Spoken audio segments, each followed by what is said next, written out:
Vote कर नाशिककर. सर्वांना नमस्कार. मी आशिमा मित्तल, मुख्य कार्यकारी अधिकारी, जिल्हा परिषद नाशिक, आपल्याला आवाहन करू इच्छिते की महिलांनो, आपल्याला यंदाच्या विधानसभा निवडणुकीमध्ये सहभागी व्हायचे आहे आणि मतदान करायचे आहे. आपल्याला माहिती आहे की एकदा महिलांनी ठरवला तर महिला काही करू शकते. तसेच या निवडणुकीमध्ये सुद्धा आपल्याला ठरवून आपले पूर्ण कुटुंबासोबत मतदान करणं हे खूप गरजेचे आहे.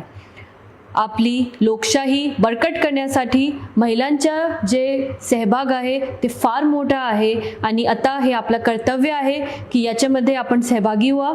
चला महिलांनो, वोट कर नाशिककर. चला महिलांनो, आपण वोट करूया. वोट कर नाशिककर, वोट कर नाशिककर, वोट कर नाशिककर.